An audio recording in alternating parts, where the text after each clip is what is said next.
aren't prepared for an emergency, and 40% of businesses that experience a disaster never recover. Make an emergency plan now before it's too late.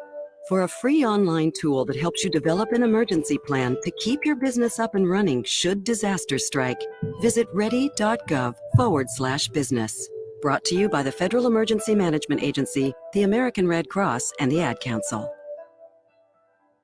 El Paso's News Radio 690 KTSM. Live from the KTSM AM 690 studios, it's Talk El Paso with Andrew J. Polk. Be a part of the show by calling 915-544-KTSM, 915-544-5876, or comment online on our stream at facebook.com/Talk El Paso. It's 4 p.m. Mountain Time, and that means it's time to talk El Paso with Andrew J. Polk. Thank you all so very much for joining us here for Talk El Paso, airing live on News Radio 690 KTSM. I'm your host, Andrew J. Polk. Thanks for tuning in, however you may be doing so, be it on air, online, live streaming through the free and reliable iHeartRadio app, or joining us over on our various social media pages, facebook.com/Talk El Paso, the Talk El Paso channel, or on YouTube, Twitter at Talk El Paso, or twitch.tv. Andrew J. Polk. Those are the names you can find us under on all those platforms and some in between. But of course, the major page still being the Facebook page, facebook.com/Talk El Paso. Monica Cervantes and Flaco Jimenez dropping those likes. We do appreciate it in our mission to continue having live local talk radio in the borderland and getting people in on the conversation. That's just a ever so slightly important part of it because, well, if it's just me in a room, don't need a radio for that. So we got a lot to talk about here today because there's just a couple of elephants in the room. We got some very local and specifically Texas issues going on here right now. Of course, we have an interesting political response because outside of the, furor over the whole situation involving enhanced border security, those extra inspections that Texas Governor Greg Abbott ordered early last month, and then went on for a couple of weeks, give or take and change here, until there were agreements secured with individual Mexican states. Well, not much had really come back at him, but now the Mexican government overall taking a swipe at Texas over that and stunning them for a new rail line. We'll get into that, as well as some expectations for Texas weather. The rest of the state might be feeling the squeeze as of with some extra hot for May anyway temperatures, but of course that's going to be more everywhere else.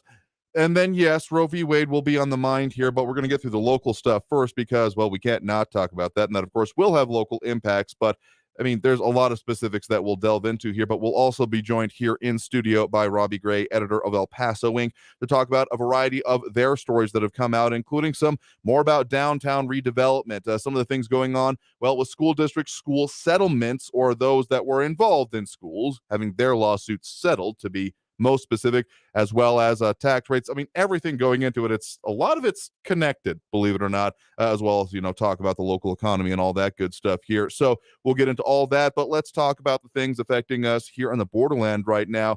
Being widely reported, again, the first real, I am torn as to point to any others outside of this, besides, again, the rhetoric that ramped up around when, again, early last month, or middle of last month, really, Texas Governor Greg Abbott ended up in essentially protest to the removal of Title 42 and in continuation of the state-level efforts involving border security and immigration control, made that decision to instruct DPS, state troopers, to conduct enhanced inspections of 100% of all commercial traffic crossing the U.S.-Mexico border within the state of Texas. That led to serious backups and a lot of consternation, concern, and wondering what the end game was. And that answer came surprisingly quickly for there not having been like an avowed one. It wasn't exactly part of Abbott's statements on the whole issue that we are doing this in order to force a solution, though that ended up being the answer. And I know some have then called that kind of like a 5D chess moment, which I'm sure that Governor Greg Abbott would be willing to claim that as such, but I'm not entirely positive that that was the expected outcome. It had seemed to have essentially settled down, as there are even further aspects now being examined at, well, mostly the national level. It seemed like the ball was back in the court, outside of course, everything going on with when it comes to Operation Lone Star and the Texas-based existing border security efforts outside of that new implementation that he had done. But Mexico has now essentially responded to it. A lot of reporting going on, including from the Associated Press and our news partners over at KFOX 14, that they are Mexican government nationally is snubbing Texas specifically with a new border rail link that would be transcontinental, going from Mexico all the way up into Canada, Winnipeg, if I'm not mistaken, specifically where it would be going. And now announcing as of Tuesday, when meeting with U.S. Secretary of State Anthony Blinken, saying that this will instead be going through the San Geronimo, I guess I should say, Santa Teresa crossing in New Mexico instead. Now, of course, Santa Teresa, we've talked about that a decent amount on this program, and even recently in relation to that particular border security issue crisis enhancement, depending on who you ask, that was going on from the governor last month, as being seeing a lot of offshoot as it was, and now this one being put, essentially now permanently looking at further even focus on the traffic going through, still within the borderland area. So I guess we're not too much snubbed as the rest of Texas, because they've been going through a more central part of the border previously.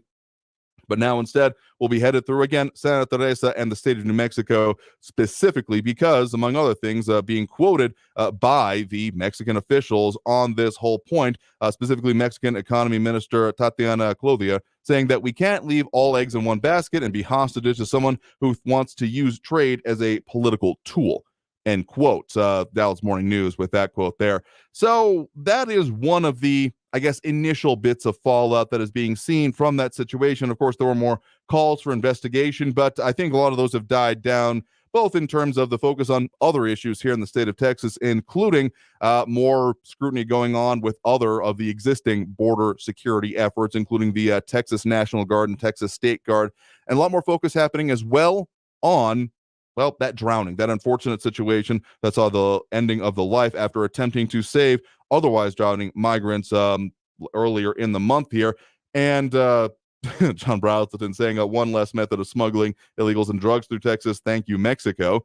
I guess that's one take on it, though. Of course, there's some anticipated, not exactly economic lack of traffic happening from that, but obviously not going to be increasing through that method here. Again, being widely reported as a snub on Texas. If you got a silver lining there, have at it. But again, after that unfortunate situation in other regions of the border involving that specialist Bishop Evans, who died in the progress of attempting to save some migrants who were being, floundering and drowning within the Rio Grande, there is now being title here from the Texas Tribune: Texas National Guard guidance discouraging soldiers from saving drowning migrants draws scrutiny. The full headline there. More evidence has also come out that there were no flotation devices being provided to the State Guard at this time, adding to it just another kind of laundry list of continuing issues, regardless of your political viewpoint on it, that has seen this whole Operation Lone Star, and specifically the involvement of the State and National Guard in it, as that mission continues. And we did have that $500 million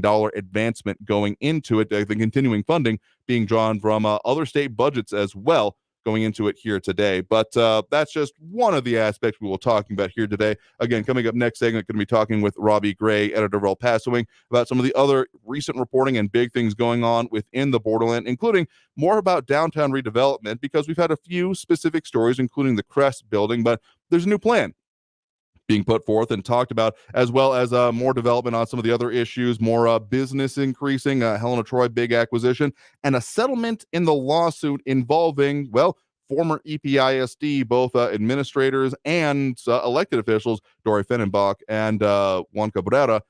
Their case being settled, and just kind of what a tangled web we weave, because this also then plays directly into this whole property tax issue, as it comes to the people making those decisions and the institutions that, decide the majority, not the majority, a bigger chunk than others when it comes to property taxes, being school districts. So all of that and more coming up after this break, due for that first one of the hour here already. Again, if you want to leave comments over on the social media, more than welcome to. One of the better ways to get at us during the midst of the show here, John Browsden commenting there, dropping those likes, Robbie Flores, Monica Cervantes, and Flaco Jimenez. We do appreciate it. We got to take that first break right now. So again, coming out of this break, talking with Robbie Gray about some of the local stories and more. And of course, we got that elephant in the room we'll get to a little bit later in the program. But otherwise, stay tuned for more Talk El Paso here on News Radio 690 KTSM. Don't go anywhere.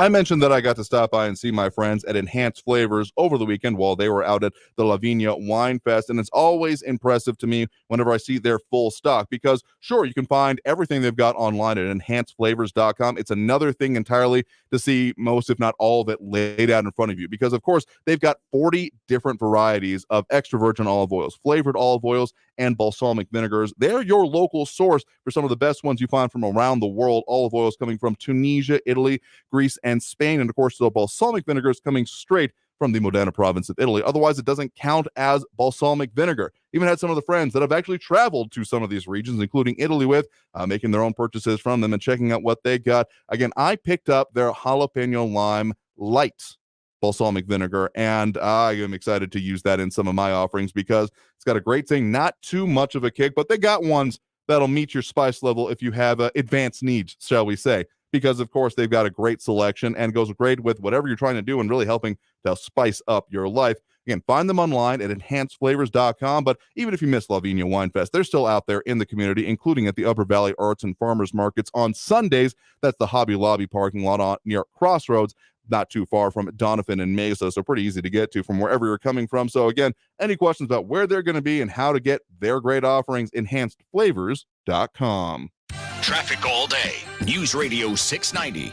I-10 eastbound's a little slow because of an earlier crash at I-10 eastbound at Giles. It's got to back up to Hawkins right now. An injury accident Monroe Avenue at Lackland Street, that's west of the 54 Patriot. Wrestler Drive southbound at Pitt, an injury accident there. And on Alameda eastbound at Delta Drive, police responding to an accident there. Carrie Edwards, El Paso traffic. This report is sponsored by the Our American Stories podcast. Have you ever heard the harrowing tale of the 13-day train ride Lincoln took on his way to his inauguration and how it almost ended his presidency before it began?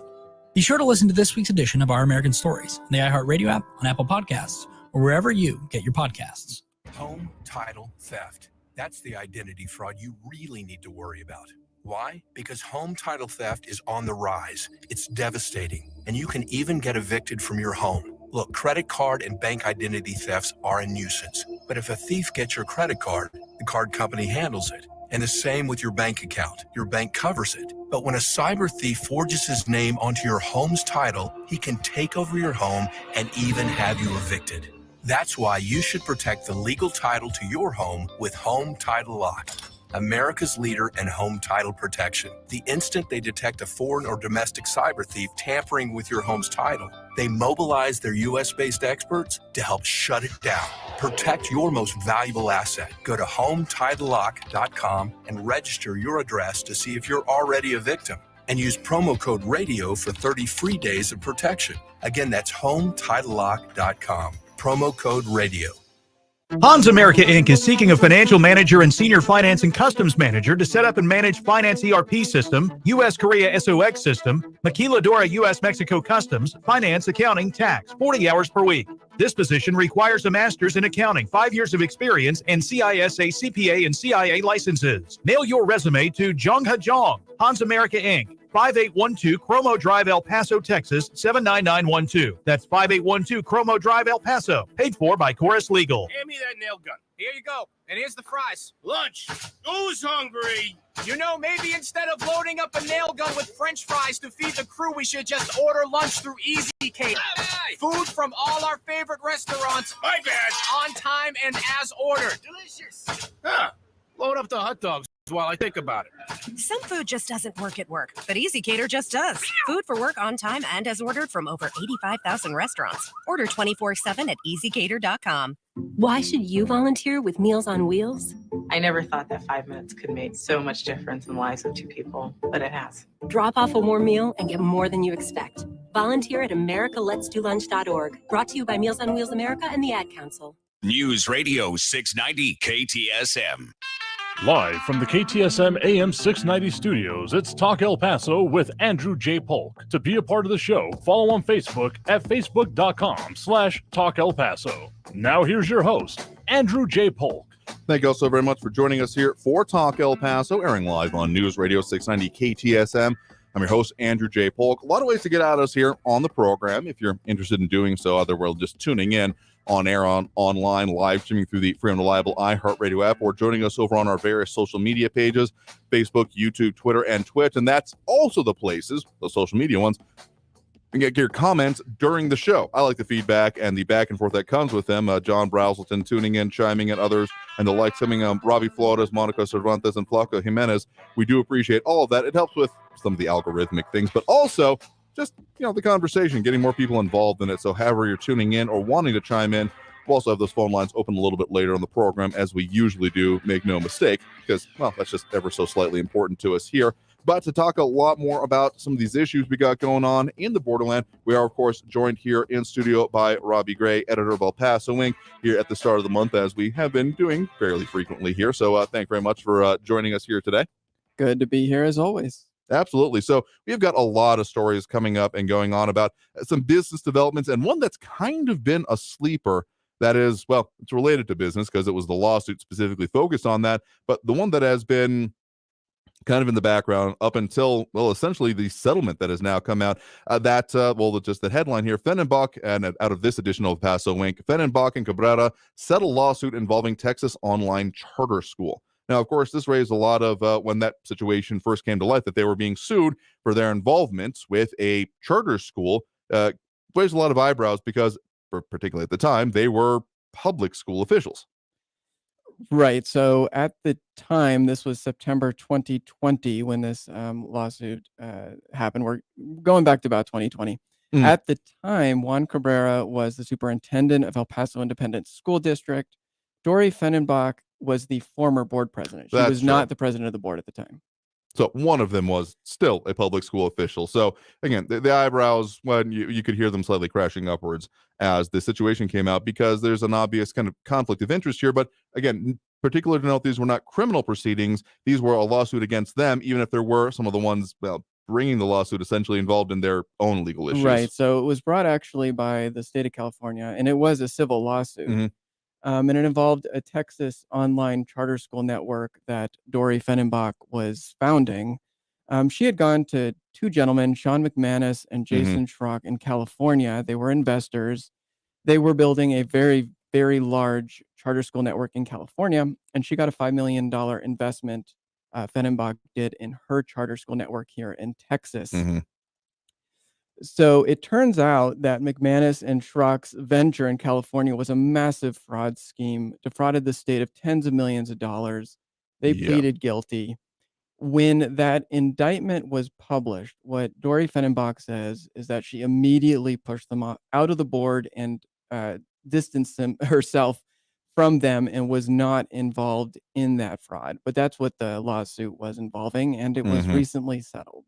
So that settlement, not totally public here, but again, I think the total number of that other more specific, the defrauding that was not directly related to this, but I mean, the situations are somewhat involved, if only because of the people involved. That one numbered $80 million, something on that order, right? Yes, that's correct. So, and the settlement has not been made public. It's private, but we were able to interview Dory Fennenbach, and there was also a kind of a joint official statement that was released that basically said that there was no fraud involved with what Dory Fennenbach and Juan Cabrera were doing.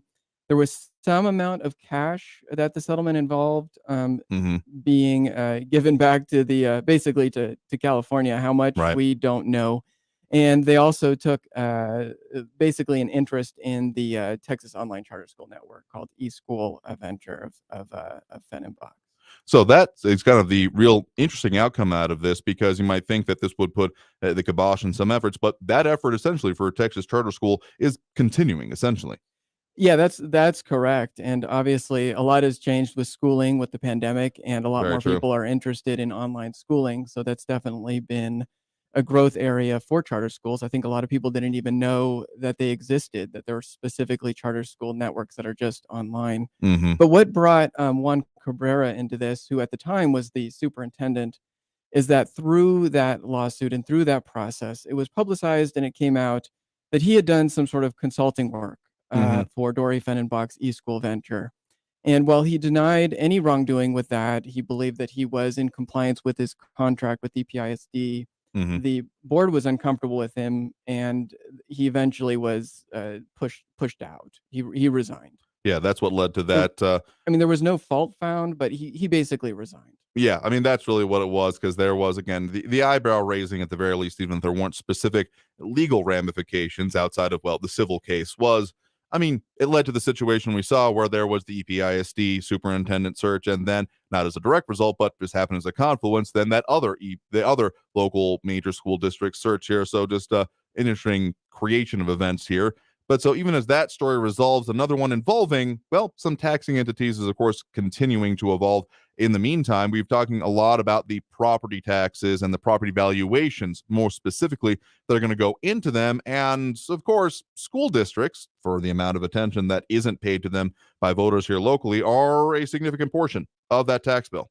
So I think many property owners here that opened their valuation from the Central Appraisal District were in for a bit of a shock. I guess it's not a surprise home values are going up, but overall in El Paso County, the total taxable value of property is up 17% from last year, which is a significant increase.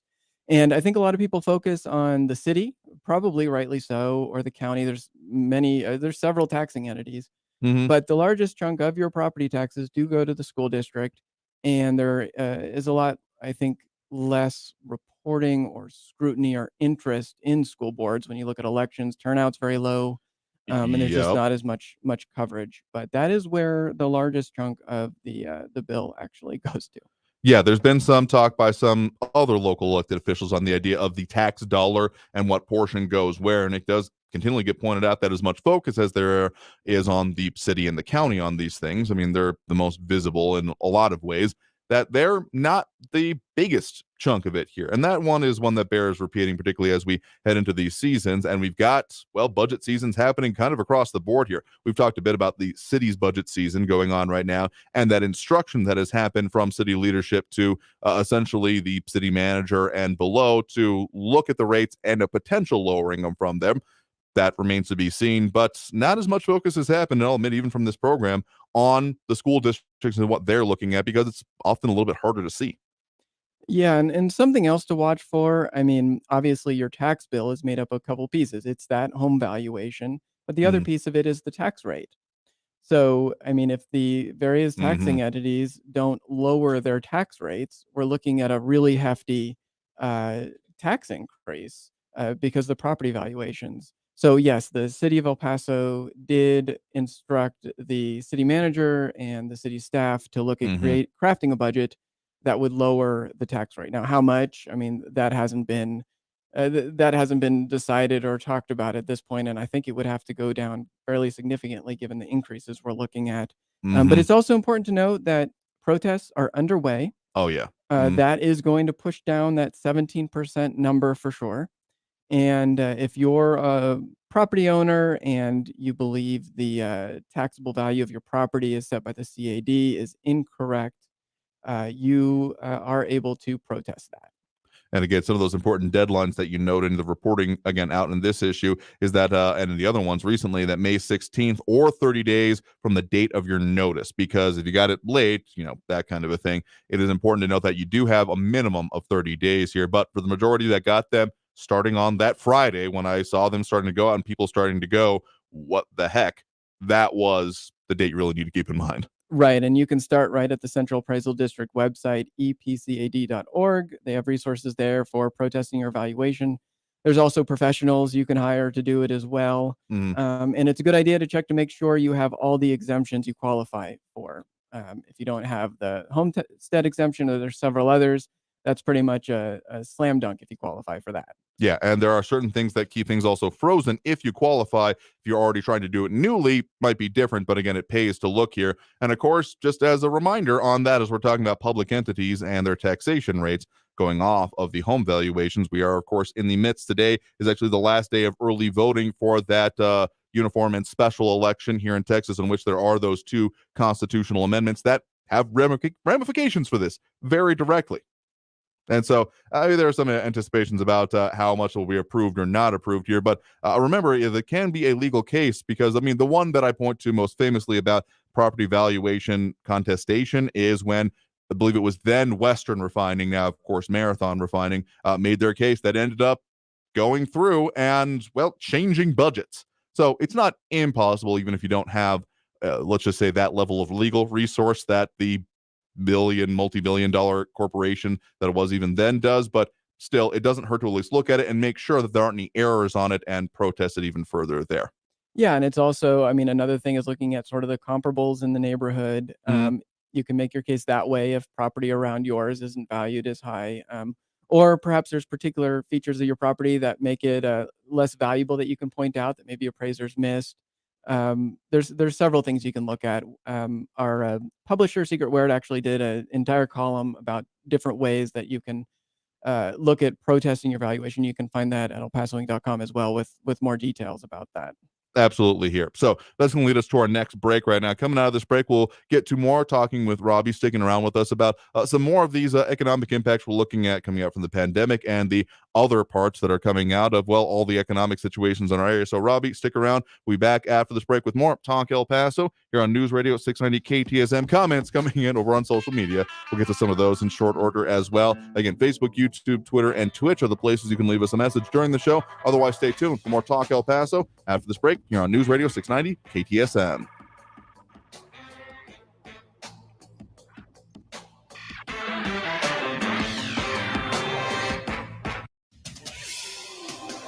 El Paso's News Radio 690 KTSM.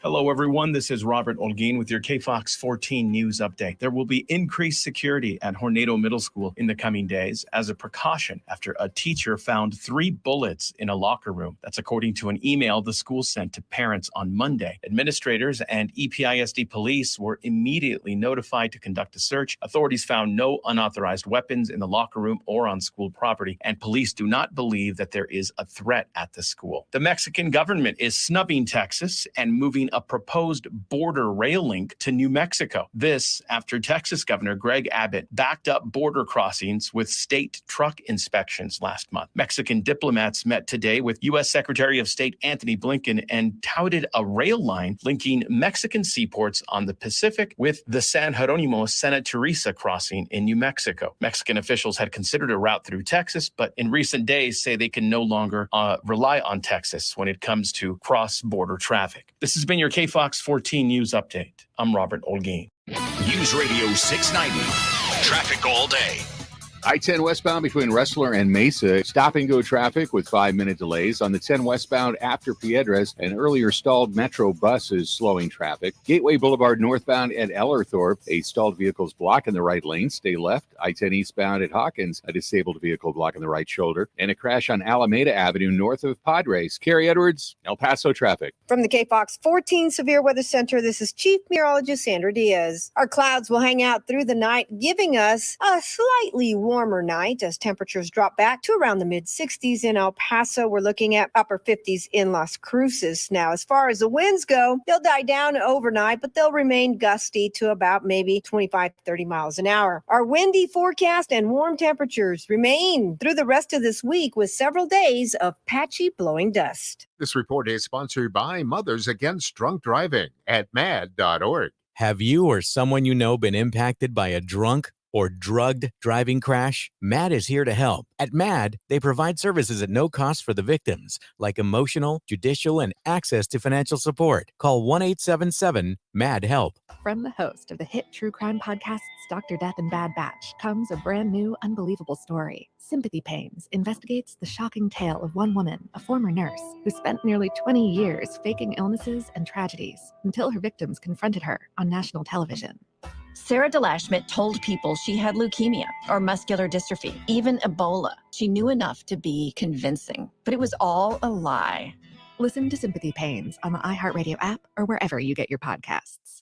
If you're 45 or older, this message could save your life. Health experts now recommend starting regular colorectal cancer screening at age 45. Colorectal cancer is a leading cause of cancer death, but it's preventable through regular screening. There are more screening options than ever before, including at-home tests. You've got the guts to prevent colorectal cancer. Talk to your doctor about your options and visit cdc.gov/screen4life for more information. Talk El Paso, bringing you the big stories and impacts on the borderland every weekday at 4. Brought to you in part by Gentleman's Republic Barber Salon, official hair and beard sponsor of the show. That's Talk El Paso, Monday through Friday, 4 to 6 p.m. right here on News Radio 690 KTSM. Staples has your workplace covered with furniture and organizational items curated by Staples Work From Home Style Squad. Now get 25% off storage and filing products, chair mats, decor, and lighting with the purchase of a desk or office chair. In-store only offer ends 5/28. Staples, the working and learning store. This report is sponsored by Staples. News Radio 690 KTSM El Paso. Live from the KTSM AM 690 studios, it's Talk El Paso with Andrew J. Polk. To be a part of the show, call 915-544-KTSM or follow on Facebook at facebook.com/Talk El Paso. Now here's your host, Andrew J. Polk. Thank you all so very much for joining us here for Talk El Paso, airing live on News Radio 690 KTSM. I'm your host, Andrew J. Polk. Thank you for tuning in, however you may be doing so, be it on air, online, live streaming through the free and reliable iHeartRadio app, or joining us over on the various social media pages. We're up on these days, facebook.com/Talk El Paso, the Talk El Paso channel over on YouTube, Twitter at Talk El Paso, or twitch.tv, Andrew J. Polk. Either of those names, most of those places, you're going to be able to find us as we continue our mission to, well, talk about the issues affecting us here in the borderland, because literally no one else is going to do it the way we do. And it really is on us to make sure we know what's going on. So having that conversation is important. John Hertz, Don Brazelton, more tuning in, chiming in, Robbie Flores, Monica Cervantes, Flaco Jimenez, dropping those likes. We do appreciate it because it helps, well, with the mission, essentially. Just flat out. That's just the way I'll put it from now on. Again, joined here in studio by Robbie Gray, editor of El Paso Inc., talking about some of the local reporting here. So we're talking about some of the political and legal situations that are going on somewhat in the background here, as well as the property valuation. Some interesting comments from that here. John Hurt saying, if you don't have kids in school, your school property tax should be zero. Interesting point to be made. I mean, that's something coming up to when you're talking about some of the school vouchers and those problems and those proposals kind of going along that idea. Texas has surprisingly not moved that fast on it, given, well, everything else going into it, but we'll see what comes out of the next legislative session. But, of course, there's a lot more going on with business as well, including we got a couple of interesting stories coming out of your latest edition here of El Paso Inc. Kind of big business and small business is a good way to put it here, because you have Helen of Troy making a $150 million acquisition. Let's start with that one, because that's a whole nother brand acquisition in the midst of, well, what has been in a lot of ways difficult economic times, even if there's been there's some different things going on for, Helen of Troy's core business. Okay, yeah, starting with the big business. So Helen of Troy is the only publicly traded company headquartered in El Paso. I think they're about a $1.5 billion company, maybe the largest company headquartered in El Paso. So they did just recently close a very large acquisition, $150 million, to buy what's called Recipe Products, but people are probably most familiar with the brand, which is Curlsmith, which is a hair care line. So, I mean, it goes along with, if you have paid attention with them over the years, or even just heard what their Sun Bowl sponsorship has been in previous years, maybe familiar with some of their core products and lines here. So that acquisition, again, $150 million, even in these days, is nothing to sneeze at. So in terms of where, essentially this positions Helen of Troy here, what's the expectation on what this is going to mean for their continuing business and it continuing to be one of the biggest, if not the biggest business in town?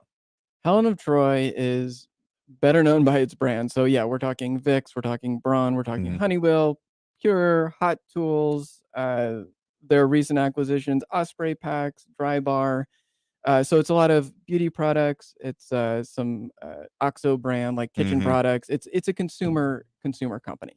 So this adds to its stable of consumer products.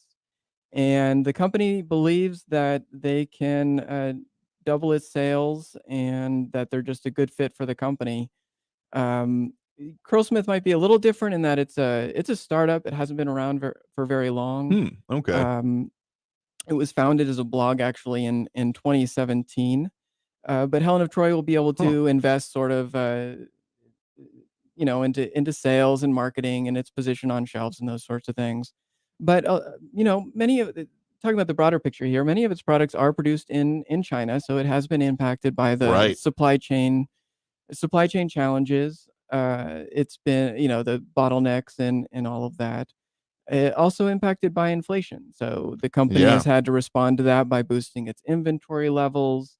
It has had to raise prices to keep up with its raising costs and all of that a lot of companies are handling. It's actually, I'd forgotten about the acquisition of Osprey because it felt like it was years ago, even if it was December of last year. So this is actually a couple of recent major multi-$100 million acquisitions going on for the company. So it seems like they're trying to do some reinforcement, and to a certain extent repositioning Osprey was interesting. And despite some of those headwinds it's had with inflation, its supply chain, the pandemic, all of that, it actually recently reported in its fourth quarter that its net sales revenue was $582 million, which is an increase of 14.3% compared to a year ago. So it has managed to build its sales, and it has. The pandemic in a way has been beneficial.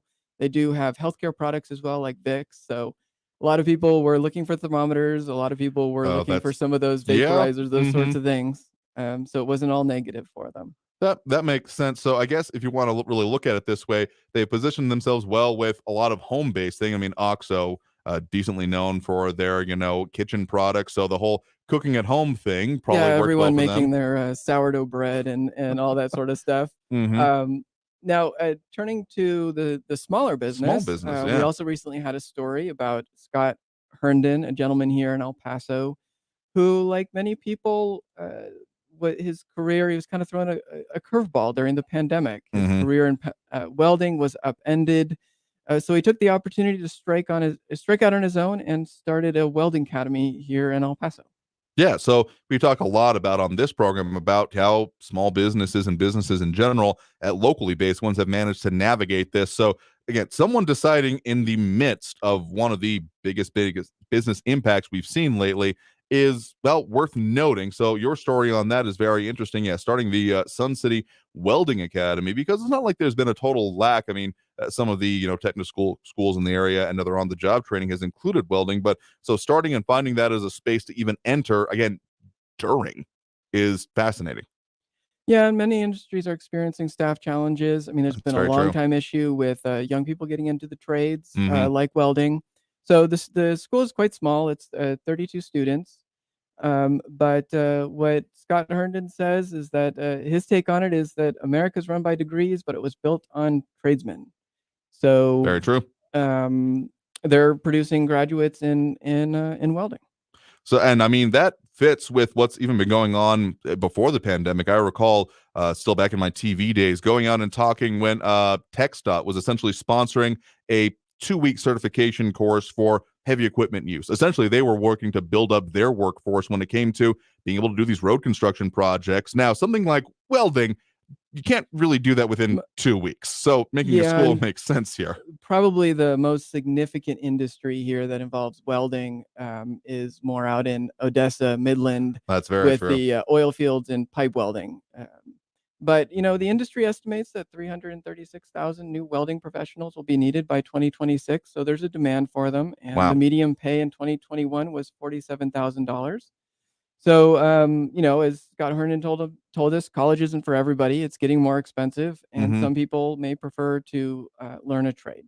I'd love to talk with Mike Rowe someday about his Micro Works Foundation focusing on this kind of thing, because yeah, that trade and skills gap is pretty significant. And I mean, my generation was very much inundated with the go to college or you're a stupid person is not the phrase I was told, but essentially the idea that was transmitted to me. And so the fact that there is, able to find traction and local people starting this, I find very encouraging and probably very necessary. So even if it's small for now, as long as things continue apace and the continued growth of the borderland and the business here, I have some assumptions about how his business is going to go. I think it's going to go pretty well.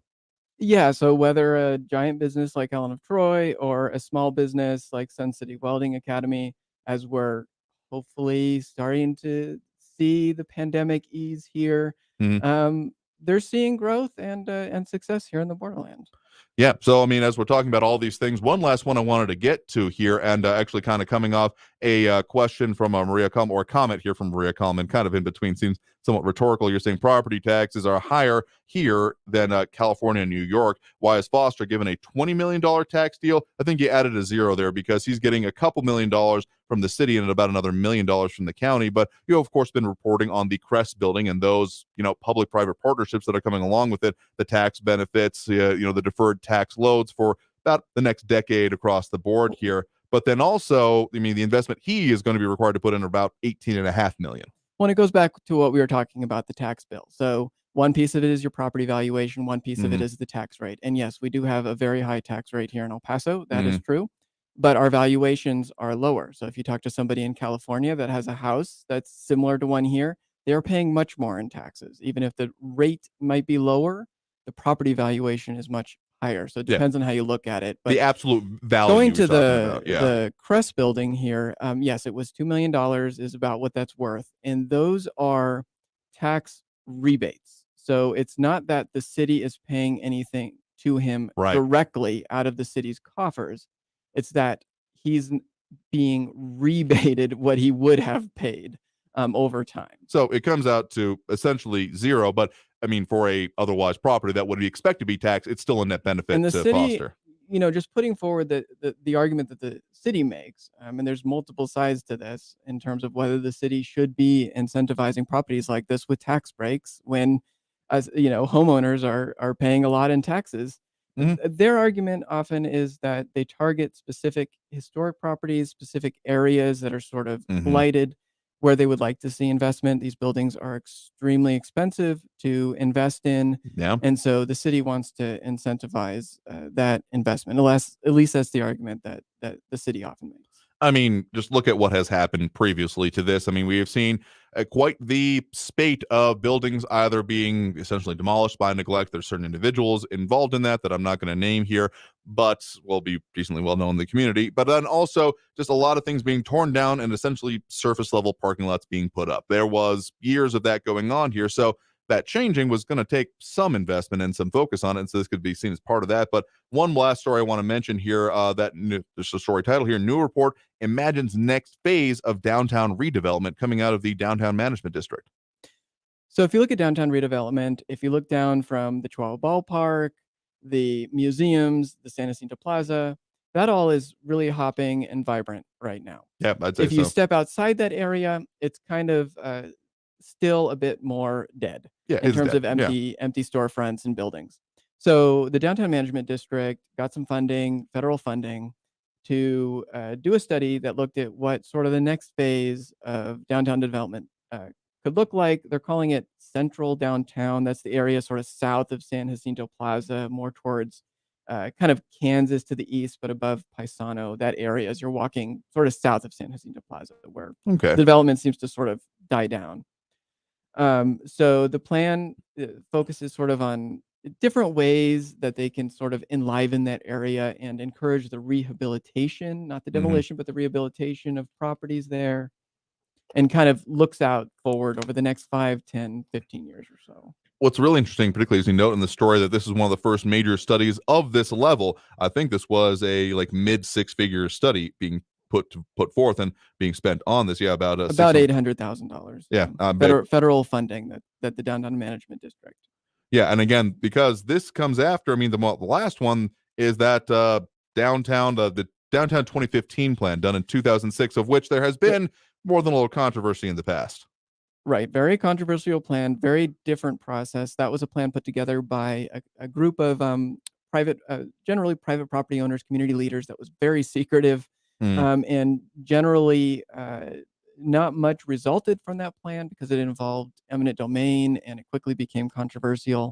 This actually, if you go online to the story at elpasoinc.com, you can read this plan. It's 100 pages long, 150 pages, but it's all public. And it's not a specific redevelopment plan. It just puts forward ideas that could help rejuvenate that area. So, for instance, maybe turning alleyways into art passageways, building pocket parks, upgrading the infrastructure, like adding bicycle lanes, holding community events, better wayfinding signage. I mean, those sorts of things. Maybe incentive programs for property owners to fix up their buildings. Those sorts of things. Yeah. So again, that one, an interesting one to look at. We'll see if this becomes, well, I wouldn't expect it to become maybe as controversial, but how realized it can end up being. Again, that Central Downtown El Paso plan, subtitled Area-Wide Planning and Revitalization Strategies, again, done by the Downtown Management District using federal funds and funding for it, or DMD as it's better known to me anyway. Interesting one to look at. So just a little bit of light reading there at 100 pages, but one that it could potentially have some more impact going on in the future here. So we'll have to keep an eye on that and how that works out for these plans south of San Jacinto Plaza. Again, joining us right now in studio has been Robbie Gray, editor of El Paso Inc. Thank you very much for joining us here the first Tuesday of the month, as we tend to do here as much as possible, to talk about some of the big stories going on in your all's reporting. Thanks for having me. It's been great. Absolutely here. So we got to take that next break right now. Coming out of the break, we'll get into a whole lot more, and we got comments, and we'll open up those phone lines as we do at this point during the program. Again, that number to call is 915-544-5876, 915-544-KTSM. Back after this break with more Talk El Paso here on News Radio 690 KTSM. Stay tuned.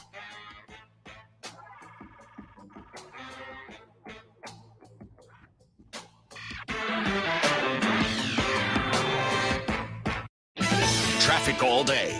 News Radio 690. A couple of stalled vehicles slowing traffic on your El Paso freeways. Gateway Boulevard northbound at Ellerthorpe. Stalled vehicle blocking the right lane. Stay left. Border Highway eastbound at Midway. Stalled vehicle blocking the right shoulder. First responders on the scene. Injury accident McCombs southbound at Sean Haggerty. And police responding to an accident Pebble Hills at Zaragoza. Kerry Edwards, El Paso Traffic. This report is sponsored by the Our American Stories podcast.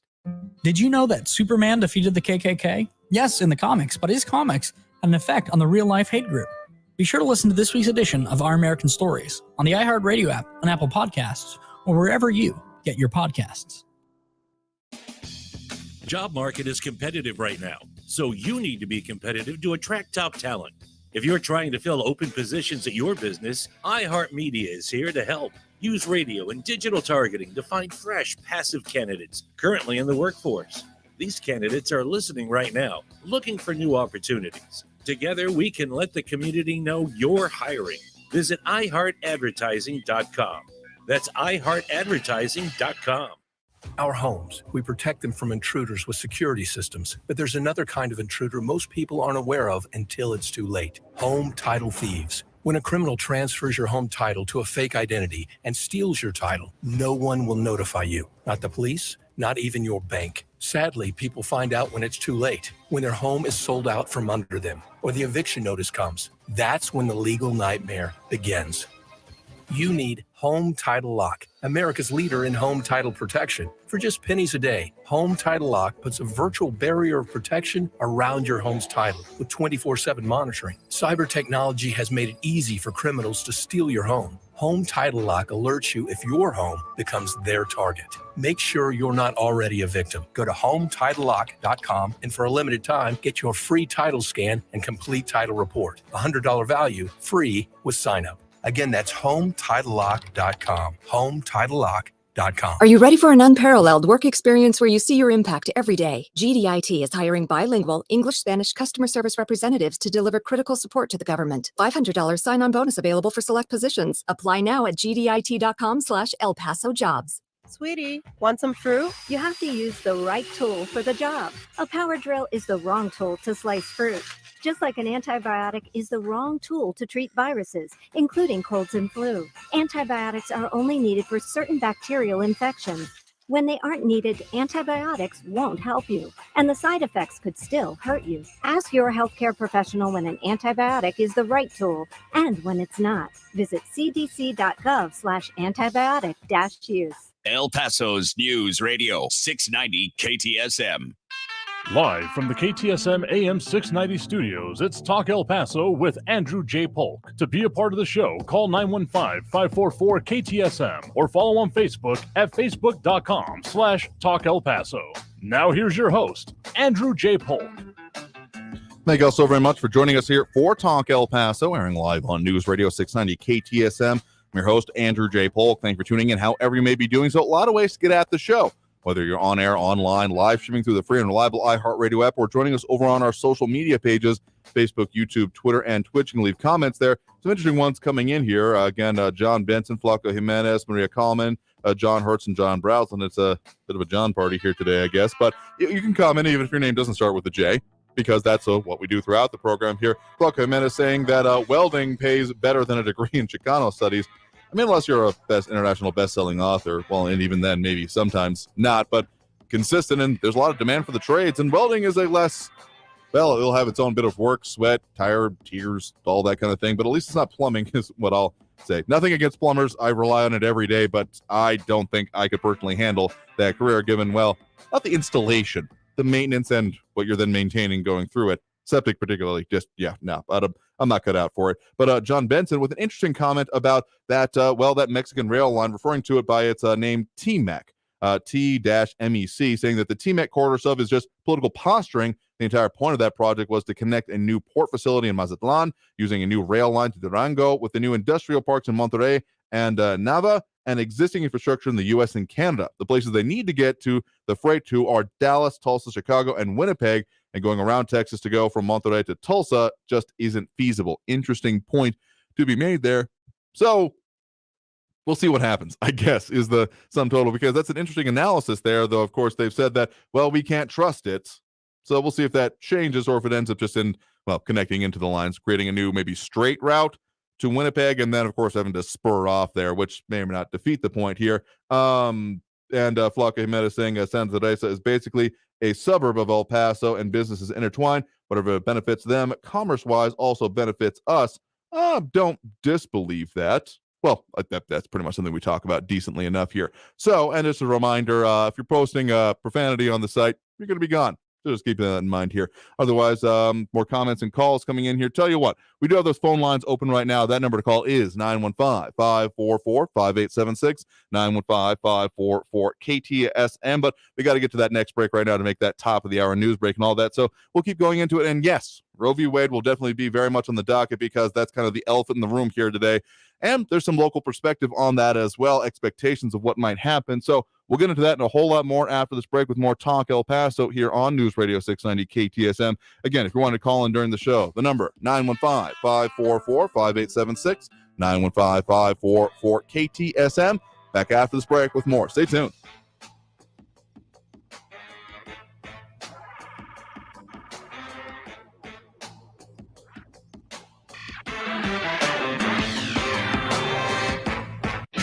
Traffic all day.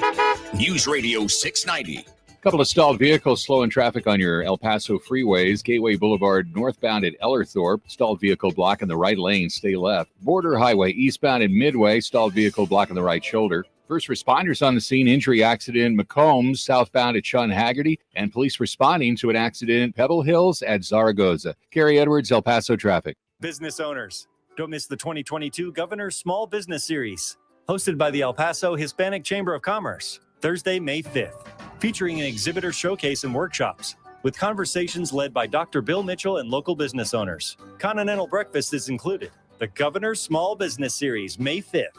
To register online, visit ephcc.org and navigate to the calendar of events page, or call 915-566-4066. That's 915-566-4066. New on Curiosity Stream. With superior armies comes superior weapons. How has innovation mechanized the battlefield? From bullets to battleships and everything in between. It's machinery of warfare. Plus, from the gross to the gourmet. See how that in-flight meal lands on your tray table. On secrets of your airline food. It's all on Curiosity Stream. Annual plans are $20, just $1.67 a month. Visit curiositystream.com. Weather and traffic info. You need it? We have it. Traffic and weather all day. Stay informed. News Radio 690 KTSM. If you see something, why do you say something? I see safe for my friends. For my community. For everyone here. We all have something worth protecting, a why that unifies us. Report suspicious activity to local authorities. If you see something, say something. All right, everybody in the car. Let's go. What are we going to do first when we get there, Mom? Go for a hike? Sure, if you want. What about canoeing? Can we go canoeing too? I don't see why. What about a bike ride? No, I want to fish. Oh, I've never been fishing. honey, we can do it all. How long does it take to get to the forest? It's not. Is it going to be long? No, sweetie. I bet it takes forever. It's not that far. Are we there yet? Yep, we're here.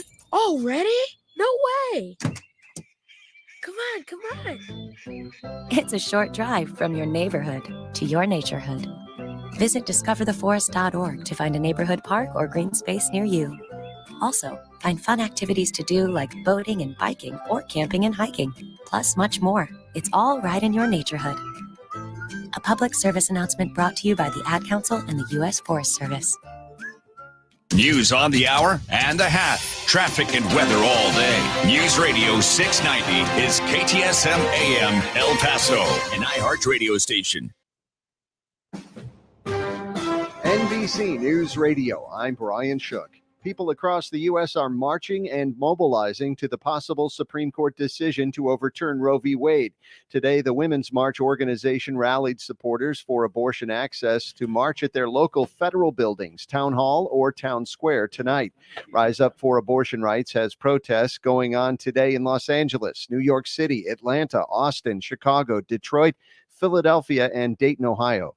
New York Governor Kathy Hochul calls the Supreme Court's decision deeply disturbing. Absolutely horrified by what the majority of the Supreme Court of the United States of America plans to do to women's rights in this country. Meantime, Supreme Court Chief Justice John Roberts is ordering an investigation into the draft opinion leak to Politico. Stocks rose slightly ahead of the Fed's decision on interest rates. Financial shares and energy stocks helped boost markets as investors await an expected rate hike by the central bank.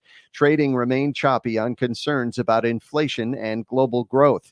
On day 13 of the Johnny Depp Amber Heard defamation trial, one win for Depp when a Virginia judge refused to throw out the case. Lisa Taylor reports. The motion to strike is denied as to statement 2 and 3. Dr. Don Hughes, a forensic psychologist who was treating Heard, was the first defense witness to take the stand today, responding to questions about what type of injuries Amber had reported to her. She reported that she did have some scratches and cuts on her from broken glass.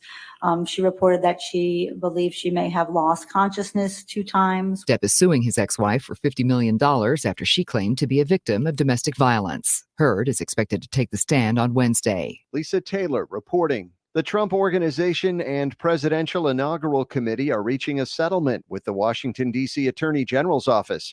You're listening to the latest from NBC News Radio. France's president is very concerned about the situation in the Ukrainian city of Mariupol. Emmanuel Macron expressed those worries during an over 2-hour call with Russian President Putin.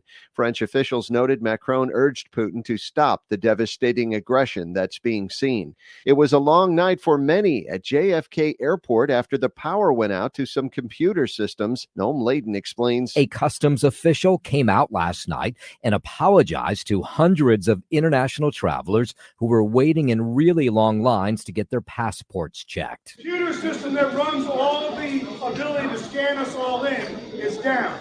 About an hour later, those computers were working again, and those international travelers were screened and allowed onto flights or out of the airport. There is no word yet why the systems crashed. Sea turtle nesting season is underway in South Carolina. According to the U.S. Fish and Wildlife Service, the first sea turtle nest of the year was spotted Monday. Staff located the trail left by a female loggerhead that led to the nest on Lighthouse Island at Cape Romaine National Wildlife Refuge. Officials say that's one of the most populous areas for nesting locations on the East Coast. The South Carolina Department of Natural Resources says more than 11,200 sea turtle nests were laid in the 2020 and 2021 season. The nesting season for the sea turtles, which are protected by federal law under the Endangered Species Act, runs from May 1st through October 31st. I'm Sarah Bartlett. An Idaho Guinness World Record holder can't stop breaking records. David Rush beat his own record for the most blind beach ball catches and passes in 30 seconds.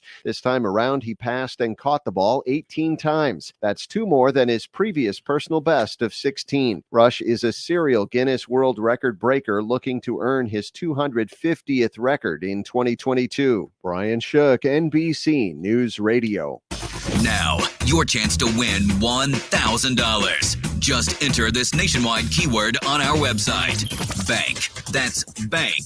Enter it now. This report is sponsored by Brakemasters. Quit staring at your phone. Just leave it alone and get the Brakemasters. Get your tires aligned, then get out there and see what you can find. Get your vehicle in Brakemasters shape today. Download coupons and schedule an appointment from your smartphone. Brakemasters. We give you an honest break. Wondering if the COVID vaccine is right for your child? If you can trust it? Want to know what a healthcare professional would say? I'm Dr. Gerald Harmon. I'm the president of the American Medical Association. So we want you to know it's important for all children 5 and older to get a COVID vaccine because we know millions of cases of COVID have been in kids. You can trust the COVID vaccine for yourself and for your kids.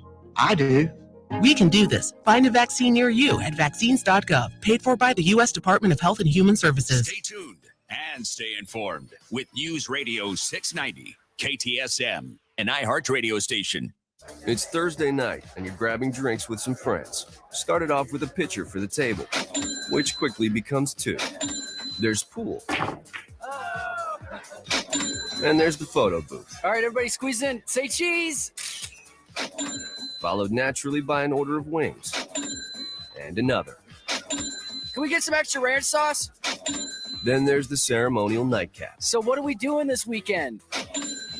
And lastly, it's back to the car, which, if you're buzzed,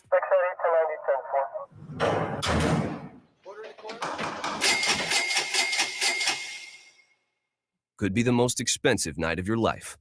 Getting pulled over for buzz driving could cost you around $10,000 in fines, legal fees, and increased insurance rates. Nothing kills a buzz like getting pulled over for buzz driving, because buzz driving is drunk driving. Brought to you by the National Highway Traffic Safety Administration and the Ad Council. News Radio 690 KTSM. Live from the KTSM AM 690 studios, it's Talk El Paso with Andrew J. Polk. To be a part of the show, call 915-544-KTSM or follow on Facebook at facebook.com/Talk El Paso. Now here's your host, Andrew J. Polk. Thank you all so very much for joining us here for Talk El Paso, airing live on News Radio 690 KTSM. I'm your host, Andrew J. Polk. Thank you for tuning in, however you may be doing so, be it on air, online, live streaming through the free and reliable iHeartRadio app, or joining us over on the various social media outlets we're up on these days, facebook.com/Talk El Paso, the Talk El Paso channel over on YouTube, Twitter at Talk El Paso, or twitch.tv, Andrew J. Polk. You don't have to have those memorized. You don't even really have to use them if it's not convenient for you where you're already at, but that's kind of the whole point. What we're getting at, want to be where the people are, but also want to be making it easy for you all to chime in as we have, a lot of comments coming in on a lot of the issues we're talking about here today. RJ, Maria Coleman, Flaco Jimenez, John Benson, John Hertz, John Brazelton. It's not a John party, but if your name doesn't start with J, you're welcome to comment as well. Also dropping those likes and reactions, which we do appreciate. Robbie Flores, Monica Cervantes, Flaco Jimenez, and Maria Coleman. It just helps with, the algorithmic stuff and our continued mission to talk about the things affecting us here in the borderland. Some of those interesting comments coming in here right now, among others, RJ saying that Helena Troy, a good corporate citizen, sold them a big redwood swing set for a battered women's shelter once. Nice folks, at least the ones I met. It's nice to know that, locally based companies are staying involved with the local here. Flaco Jimenez saying on the whole, rail line kerfuffle, if you just want to call it a political spat right now between Texas and Mexico specifically, saying that Santa Teresa is basically a suburb of El Paso and business is intertwined. Whatever benefits them, commerce-wise, also benefits us. So, that's an interesting bit of analysis. Yeah, it's often being portrayed that TMEC, as it's called, rail line being moved out of Texas and into New Mexico, right on the edge of Texas, of course, as we know in our area that it is, that might actually benefit locally. There's something probably to be said about that, but we'll see what exactly happens with that as it moves forward. Or again, some other commentators, John Benson, I think, saying not buying that it'll actually move. So maybe it'll be a benefit if it moves to this area. John Brazelton on the idea of a lot of comments on the idea of budgets and taxation. Maria Coleman saying that there's absolutely no rationale for the city manager's salary. Obviously, the budget isn't being balanced. Most money probably goes towards loan payments. And John Brazelton saying job description of local politicians is to spend money. If they don't have enough money by voters' votes on bond issue, they create certificates of obligation to give themselves more. Your taxes will never go down.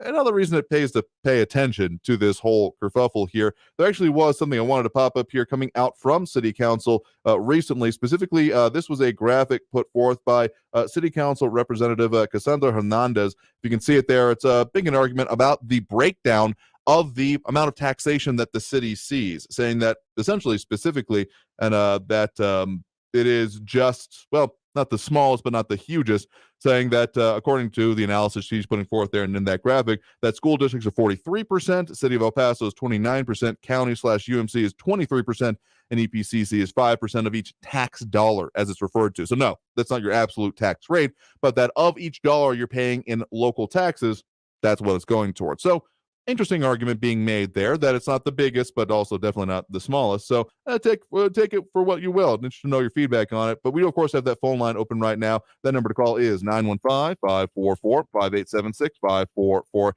KTSM. We do have Barbara on the west side here with us right now. Barbara, thanks for joining us. Hi, Andrew. Thank you for taking my call. Mm-hmm. You recall that last week I called in and we spoke about the civilianization of the immigration process. That would be immigration officers versus immigration judges. Judges, yep. And the fact that our representative supports that. Well, she's on another mission.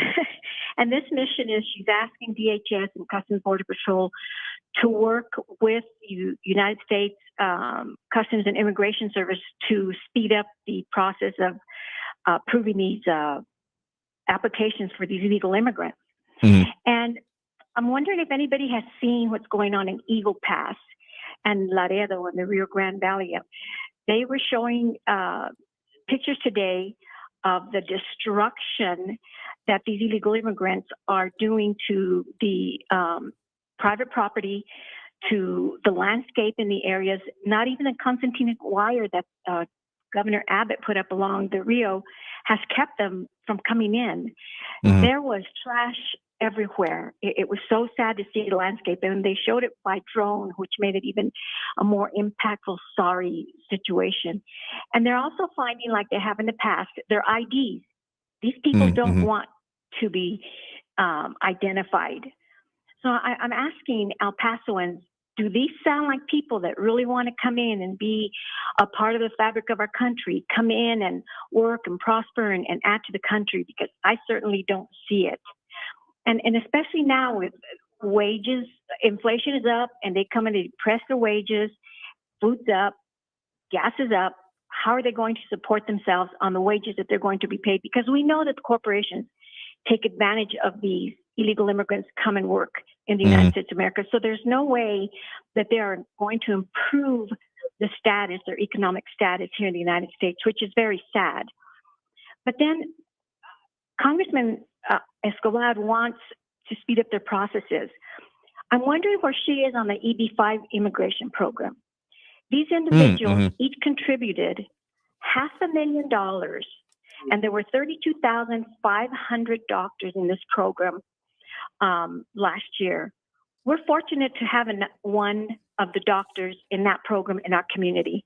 Right. And we all know that heart disease is the #1 killer, right? Well, we have a cardiologist, highly educated, highly skilled, energetic, and he's young. And he chose to come to our community and serve our underserved community. The project that he pulled his monies with, he was in Orange, California, they have created 1,500 jobs. He's also an assistant professor here at Texas Tech Healthcare Science. These are the people that she should be saying, speed up the process, get them in.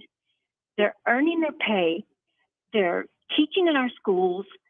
They're saving lives. And yet she's out there process the papers on everybody who's destroying our country, who wants to come in, who can't afford to care for themselves. And what was sad this weekend, I was reading an article, there were 300 people that have been injured here in the El Paso area, spinal injuries that will never heal, broken legs, broken ankles, climbing over the wall. So a tall wall is not the problem. It's the message that we're sending to these countries, come to the USA, we can care for you. and they're that desperate. We have hundreds of thousands coming. They're going to climb a wall. They put the ladder up there, and then they say free fall, and that is sad. And she's on the wrong side of an issue once again. I hope El Paso understands that in November, it's time for a change. We need someone who sees things clearly and doesn't make decisions on emotion and moves our country forward, because we're going to be, like they're saying, a third worldization of the USA. How can we support millions of people coming into our country who cannot support themselves? So people like you, like me, like your listeners, we're going to be working, and our tax dollars are going to be diverted to help the illegal immigrants, like in a budget that we talked about last week that Mayorkas asked for. He reduced the monies for Border Patrol. Mm-hmm. And I also said our 51 Border Patrol are now going to a driver's school to get their CDL license. I mean, enough is enough. We've tried it their way. Congressman Escobar should see that it's not working. She's part of the problem. It's too late for her now to be saying this is unsustainable. We knew that when they mentioned the word open the doors, you're welcome. And nothing seems to be getting better. It's only worsening. So, there's not, like I said, I wish I could go to bed at night and get up and say, wow, what a positive thing happened today. And it only gets worse. Look what's happening with the Supreme Court. That is epitome of sorry people doing bad things and destroying our country. And I hope that they find out who leaked the memo. But you know what? I think about it. What is so wrong about the states taking control? We want less government. I want less government. I think the people within their own states are intelligent enough to vote whether or not they want abortion and at what point. And these people that say that now it's going to be back alley abortions and more women are going to die are just not being realistic. Give credit to the American people. And then for Biden to say that he doesn't trust us to make a good decision, that doesn't say much about how he views Americans, because I don't think he makes good decisions. That's how I view my president, unfortunately. Fair enough. But anyway, there. those are the things that I had in mind today regarding the civilianization of the immigration process. And our Congresswoman who's on the wrong side of every issue since she's been in office. Those are certainly big issues, and it reminds me of, under the last administration, the whole things going on with public charge, or also known as indigency and inability to support themselves, essentially, as requirements for immigration here. I know you've sent me some stuff on that EB5 program previously, something I need to follow up on, because that's an interesting story on its own, something we'll have to delve into a little bit further here. We talk a lot about what is restricted or what isn't being allowed kind of thing, but some of the focuses on these different categories I think would be a good inclusion to the conversation. So I know you've sent me that, and I need to follow up with you on that. But really, when it comes down to some of these issues on, immigration and the change of it, I think that there are some political winds changing, because, everything going on with Title 42, the fallout that is already coming from it, and more expectations of, individuals on what is being done or the lack thereof. The lack of leadership across the board has been incredibly frustrating to me, and I can't believe I'm the only one that has not had a similar thing. So I think anything happening in terms of border security is probably going to be more supportable than it ever was here, even if, your last problem, I think that is throwing a wrench probably into this midterm, among other things. But, I'm also concerned, particularly on that potential Roe v. Wade issue, about the interaction of some Texas laws such as SB 8 and those kind of things, interactions with it. So there's more to get into there, but there's a whole lot more we'll be talking about here. So appreciate the point in the call. You have a good one. Thank you, Andrew. All right, we're going to squeeze in one more here because I've been waiting patiently on the line here. Again, the number to call is 915-544-5876, 544-KTSM. We do have Tim in the Mission Valley here. Tim, thanks for joining us. Yeah, this is Tim calling. As far as the taxes are concerned, doesn't the people from the city council? Okay, I got to tell you one thing. I talk to different people every day, and I was talking to this man that worked for a contractor in El Paso. He's retired. He was telling me a lot of the contractors that were businesses here years ago in El Paso are moving to Santa Teresa because they are being taxed out of existence, and not Santa Teresa, Chaparral. Oh, And okay. they're buying acres. They are buying That's true. land there to open up their business. And they'll still do business, get, bonded. They do business in El Paso.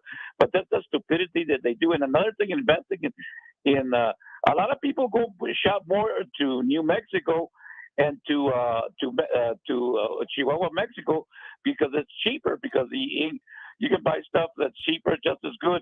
And in New Mexico, the sales tax is only 5%. Mhm. So I'm just telling you that some of the contractors are starting to leave the city.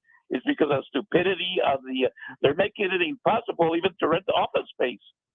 That's what they're doing. They're hurting. They're one step forward, 10 steps backwards. That's what city council does. They're nothing but a bunch of babosos, a bunch of idiots.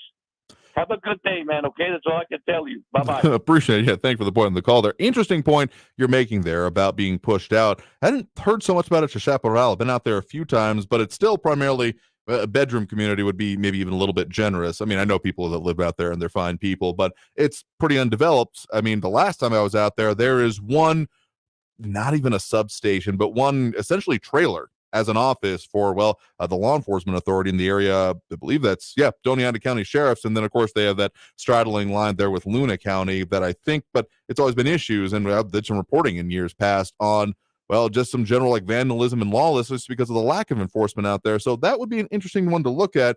And particularly if we got other infrastructure projects coming online before too long, such as when it comes to like the Northeast Parkway, it could make that more enticing there, maybe even lead to further flood. I mean, we've already got a lot of pressure of people going to the outskirts of not even just the city, but the county to get outside of city times. I mean, the biggest growth of the actual city, we saw some shrinkage.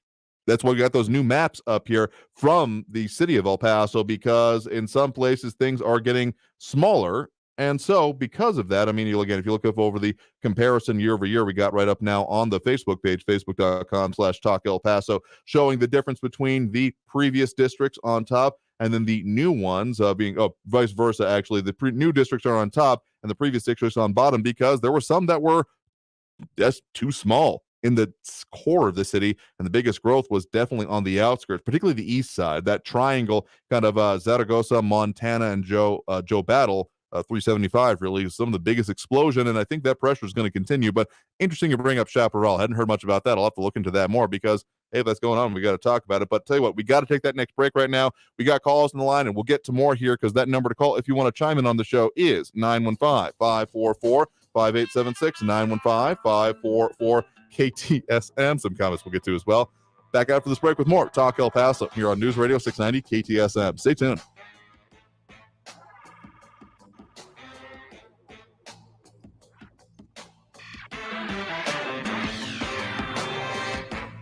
Don't know if you've noticed, if you're over on our social media, one of the things you can do is, of course, look at me, and I'm sporting that new cut, fresh cut, because I just got back right after the show yesterday from heading over to Gentleman's Republic Barber Salon. Got to keep it looking good, and they really help me out doing that. You can find them at gentsrepublic.com or by giving them a call at 915-532-3000 and schedule your appointment. And you really want to do that because, I mean, they are getting popular. They're getting in demand, and you really want to make sure you get yourself looking good and taken care of.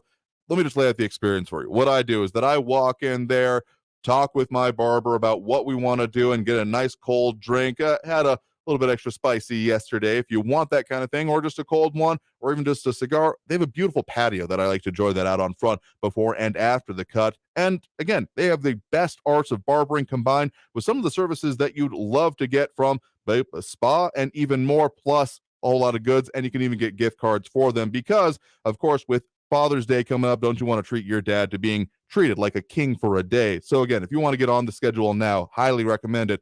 Give them a call at 915-532-3000, 915-532-3000, or gentsrepublic.com, the official hair and beard sponsor of Talk El Paso. Traffic all day. News Radio 690. Joe Battle Boulevard, northbound at Bob Hope Drive. There's an accident reporting. Expect slowing northbound in the Joe Battle. I-10 westbound at Artcraft. A stalled vehicle's blocking the right shoulder. Injury accident, Macomb, southbound at Sean Haggerty. And Mason Street southbound from the 10 North Desert Boulevard to the downtown I-10 eastbound. It's about a 5-minute delay. Carrie Edwards, El Paso traffic. It's a grand in your hand. $1,000. $1,000. No NFTs or ESGs. It's $1,000 straight to you. That is awesome. Listen every hour from 9 through 5 weekdays for your chance to win. A grand in your hand is brought to you by Approved Auto. Drive out in your new ride in less than an hour. Get payments as low as $159 a month. Worried about your credit? Don't sweat it. If you got your license and you got a job, they smell a deal. The deals are sweeter at Approved Auto, 8498 Alameda. This report is sponsored by Staples. Staples has your workplace covered with furniture and organizational items curated by Staples Work From Home Style Squad. Now get 25% off storage and filing products, chair mats, decor, and lighting with the purchase of a desk or office chair. In-store only. Offer ends 5/28. Staples, the working and learning store. I always wanted to learn Spanish, but I never thought I'd have the time. Then I discovered Babbel. Babbel's lessons are fun. They only take like 10 or 15 minutes, and in 3 weeks, presto, you're speaking another language, like magic. I love that Babbel's lessons aren't just robots talking. They're voiced by native speakers, so you get the pronunciation just right. If you want to learn a language, there's no faster, easier, better way than Babbel. Babbel. Babbel. Go to babbel.com to try for free. That's BABBEL.com. Babbel.com. The True Crime Podcast, What Happened to Sandy Beale, investigates the alarming death of a young woman who dreamed of a career in law enforcement. Journalist Melissa Jeltsin untangles the mystery at the heart of the investigation, revealing a troubling pattern by officials close to the case. I didn't take any of that crap because I could tell that they were hiding something. Listen to What Happened to Sandy Beale on the iHeartRadio app or wherever you get your podcasts. This is Matt Crowder live at the gas station on 41st Street reporting on those skyrocketing gas prices. Excuse me, miss, are you buying less gas now because of the high prices? Oh, I never pay full price for gas anymore. I just use the free Upside app that pays you cash back for every gallon of gas you buy. Wait a minute, are you saying you actually get paid cash when you buy gas with the Upside app? Yes, I get real cash back every time I buy gas. Well, does that actually add up to anything? I've made around $200. Wow. Well, there you have it. Stop paying full price for gas. Download the free Upside app and get real cash back every time you buy gas. This is Matt Crowder Radio News Network. Download the free Upside app now to earn real cash back every time you buy gas. Use promo code DRAG for a $5 bonus on your first tank. You can cash out anytime right to your bank, to PayPal, or any gift card for Amazon and other brands. Just download the free Upside app and use promo code DRAG for a $5 bonus on your first tank. That's code DRAG. News Radio 690 KTSM El Paso. Live from the KTSM AM 690 studios, it's Talk El Paso with Andrew J. Polk. To be a part of the show, call 915-544-KTSM or follow on Facebook at facebook.com/Talk El Paso. Now here's your host, Andrew J. Polk. Thank you all so very much for joining us here for Talk El Paso, airing live on News Radio 690 KTSM. I'm your host, Andrew J. Polk. Thank you for tuning in, however you may be doing so, be it on air, online, live streaming through the free and reliable iHeartRadio app, or joining us over on the social media pages, Facebook, YouTube, Twitter, and Twitch. A lot of ways you can comment all on those. We've got a lot of people chimed in there. RJ, Maria Coleman, John Brazelton, Flaco Jimenez, and more tuning in, chiming in on all those platforms here a little bit earlier. John Benson, John Hertz, and dropping those reacts over on this Facebook primarily. Maria Coleman, Robbie Flores, Monica Cervantes, and Flaco Jimenez. We do appreciate it. Feedback is always appreciated, which is why, among other things, we do have that phone line open. You're not required to give us feedback. You can comment on what you want on we're talking about here today, but the number to do so, in any case, 915-544-5876, 915-544-KTSM. Of course, don't forget about those other methods of contact. Again, that pound 250 system. Again, real simply, dial pound 250 on your cell phone. It'll ring, and then say Talk El Paso when you're asked for a keyword, and you can leave us a message. Got at least one of those coming up here today. But some more of the commentary going on over here. Just fascinating. RJ saying that it got me right before the break. I love those New Mexico hillbillies and chaparral, calling it chap there. It's an interesting place to go to. Again, I know some very fine folks out there and some very interesting folks out there is all I'm going to say here. Maria Coleman saying that in reference to some of that Eagle Pass things, that property owners along the border applied for disaster relief. And some more commentary about those situations, property taxes, and a whole lot more. So if you want to chime in any of those, you're welcome to do so. And again, that phone number, 915-544-5876, 544 KTSM. Got a call on the line here right now. We do have Raul in the Northeast in the line here with us. Raul, thanks for joining us. Hey, Andrew. Well, to your listeners, if they're planning to protest their home's valuation, they better have their numbers and research together, because the Central Appraisal District will definitely have their numbers together. So if they're really serious about protesting their home's valuation, hire an appraiser and an inspector. And good luck, because the numbers, for the most part, are usually pretty close. Now, Trumper Barbara just said she wants more freedom for people. Well, the Republican Supreme Court is planning to deprive women of the freedom of bodily autonomy, of the right to control their bodies. Now, this is a local issue because women's right to their bodies is a local issue affecting El Paso's women.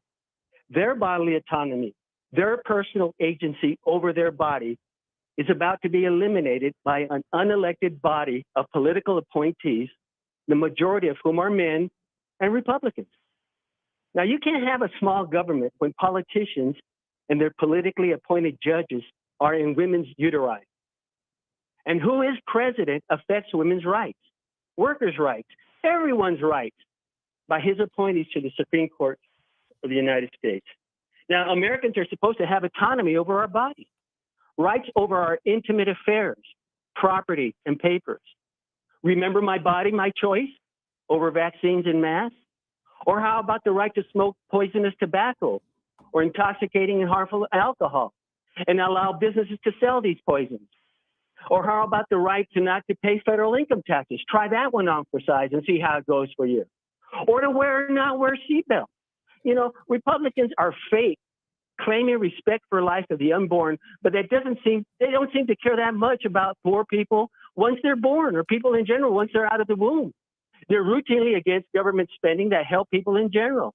They were against Social Security, and they would still like to end it or privatize it. They were against health care insurance for all. Their health care plan is if you're sick and don't have insurance, well, hurry up and die. Now, here's my idea. They should perform vasectomies on boys, little boys, which are reversible and which would only be reversed when the young man is able to prove that he's financially and emotionally capable of providing for and raising children. Having a vasectomy is a lot less life-threatening than having a baby. Researchers have found that women are about 14 times more likely to die during or after giving birth to a live baby than to die from the complications of abortion. Now, if Republicans care that much about kids, they'd be for sensible gun regulations, so kids won't be killed at school anymore, or shoppers murdered while they're shopping, or worshipers while they're worshiping, or partiers while they're partying, or workers while they're working by some crazed nut with his assault weapons. They are the biggest hypocrites and fakes in the world. It's part of the culture world. If you don't want an abortion, don't have one. It's as simple as that.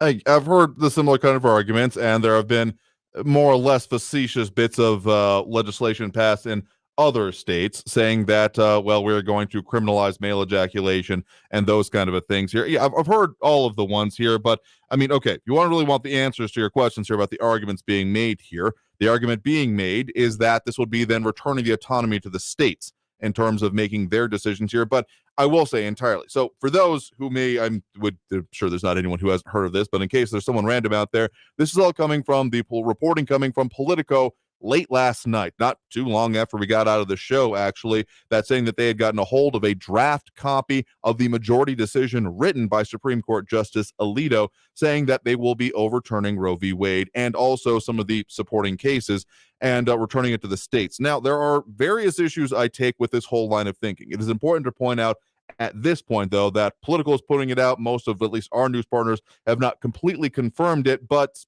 having looked through it myself, it would seem like a hard thing to fake. At the very least, it's similar to the style of Alito, what I've read from him in the past. No means an expert on his writings, but I have dabbled in Supreme Court analysis in my own both educational and professional life here.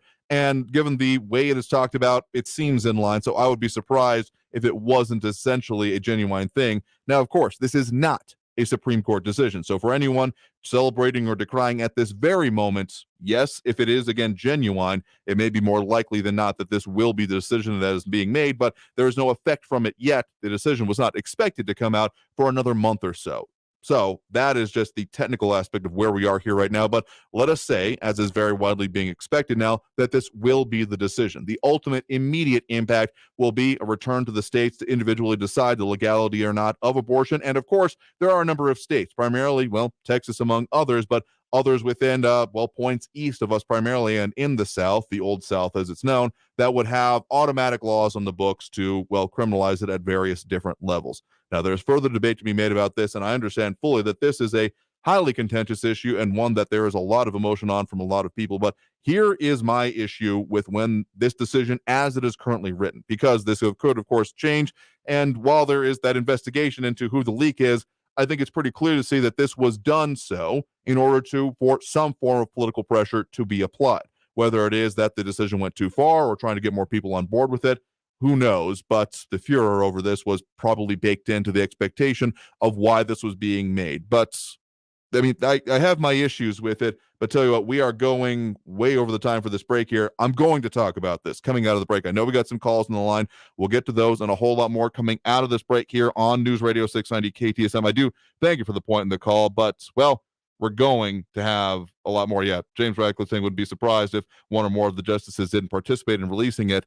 This is being talked about as unprecedented, but there have been times previously, not in recent memory, but in the nation's history, when there have been deliberations even leaked out here. But we'll talk more about this and all of that coming out of this break with more Talk El Paso here on News Radio 690 KTSM. If you want to call in, we'll squeeze in what we can. The number to do so, 915-544-5876, 544 KTSM. Back after this break with more. Stay tuned.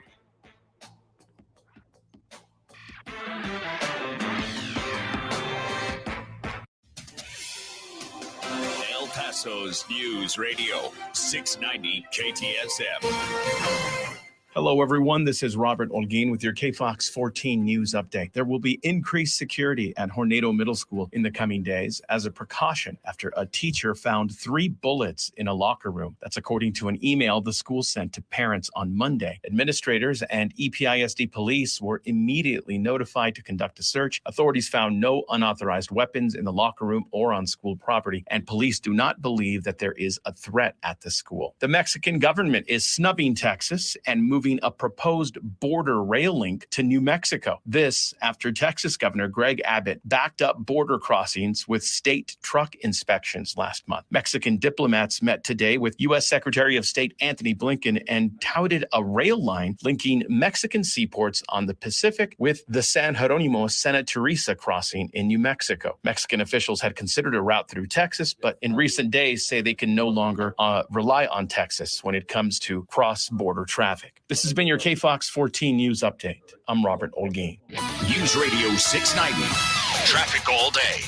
Joe Battle Boulevard northbound at Bob Hope Drive. There's an accident reported. Police responding to another crash reported. Liberty Expressway eastbound at Sergeant Major. Gateway Boulevard northbound at Ellerthorpe. A stalled vehicle's blocking the right lane. First responders are on the scene of an injury accident. Macomb Street southbound at Sean Haggerty. Rushing Road or Salem Drive can be alternates there. Carrie Edwards, El Paso traffic. From the KFOX 14 Severe Weather Center, this is Chief Meteorologist Sandra Diaz. Our clouds will hang out through the night, giving us a slightly warmer night as temperatures drop back to around the mid-60s in El Paso. We're looking at upper 50s in Las Cruces. Now, as far as the winds go, they'll die down overnight, but they'll remain gusty to about maybe 25, 30 miles an hour. Our windy forecast and warm temperatures remain through the rest of this week with several days of patchy blowing dust. This report is sponsored by Indeed.com. Need to hire? Need Indeed. Their hiring platform makes it easy to attract, interview, and hire candidates in one place. Sponsor a job and immediately get a short list of quality candidates whose resumes on Indeed match your job description. Visit Indeed.com/credit.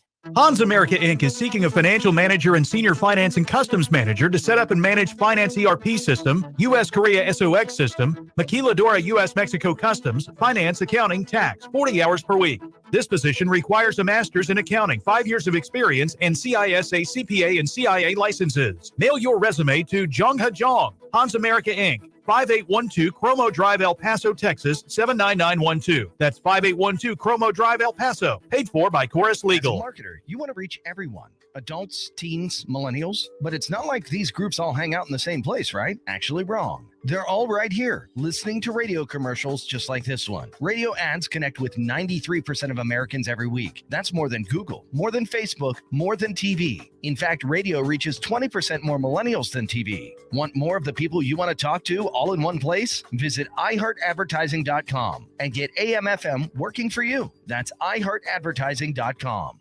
Quit staring at your phone. Just leave it alone and get the Brake Masters. Get your tires aligned, then get out there and see what you can find. Get your vehicle in Brake Masters shape today. Download coupons and schedule an appointment from your smartphone. Brake Masters. We give you an honest break. This report is sponsored by Brake Masters.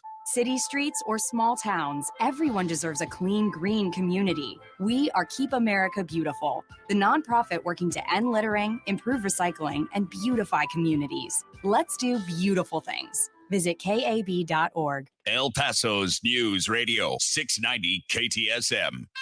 Live from the KTSM AM 690 studios, it's Talk El Paso with Andrew J. Polk. To be a part of the show, call 915-544-KTSM or follow on Facebook at facebook.com/Talk El Paso. Now here's your host, Andrew J. Polk. Thank you all so very much for joining us here for Talk El Paso, airing live on News Radio 690 KTSM. I'm your host, Andrew J. Polk. Thank you for tuning in, however you may be doing so, be it on air, online, live streaming through the free and reliable iHeartRadio app, and sharing the stream as well. Do appreciate it. And of course, Facebook, YouTube, Twitter, and Twitch, where we're up there. Monica Cervantes, do appreciate that. Also dropping those likes. Monica Cervantes, Robbie Flores, Blanca Jimenez, and Maria Coleman, those reacts in general. A lot of conversation, of course, on Roe v. Wade. And yes, there are going to be local impacts for it. Here in the borderland, we're probably going to be in an interesting in-between situation. In fact, in one of the more recent cases, I remember a specific quote by Justice Ginsburg, so dating that very specifically to when that was, that there was a suggestion about in one of the previous Texas laws, not the most recent one, that involves the essentially open source criminalization or liability, I guess you could say, when it comes to that whole being able to sue anyone assisting in for that $10,000, that the prior one to that, not this one. There was a discussion about the women of West Texas, and there was actually talk from the attorneys of the state of Texas at the time saying that, well, that they can go to New Mexico, and therefore this was about the law that specifically had the admission rights for, well, the clinics dealing with abortions to be able to allow to continue doing them, or they would be decertifying those facilities here. Don't have that that name of that case in front of me here, but I do recall that coming up most recently. So yeah, the borderland impact is going to probably see, well, traffic out of state, essentially, for those still wanting it. Of course, the Planned Parenthood office has reopened in the area even since that decision over there, and there was protests for a while there. Haven't seen any recently when I've driven by, but I wouldn't be surprised if this sparks more on both sides in front of that particular facility. It's over there, basically on if you're going on I-10 East on the access road to your right, or west, I should say. So yeah, there are definitely going to be some local decisions here on it, but let me just say one thing about this before we get back to those calls, and we will get to the calls. Again, the number to call, 915-544-5876, 544-KTSM. Having read through good chunks of, again, this draft, the leaked draft purporting to be from Supreme Court Justice Alito on the overturning of Roe v. Wade, returning it to the states, I understand the arguments coming from that. I guess the parts that I find most disturbing are, well, frankly, as often comes with Supreme Court decisions, the larger implications, because the reasoning that is given for the overturning of this, again, according to this draft resolution, that is, even if it was fully proven to be a genuine document, still subject to change, because nothing has been formally released in the voting, and the construction of these precedent setting statements has not come out just yet. But that some of the implications that comes with, specifically for the Ninth Amendment, disturb me a little bit.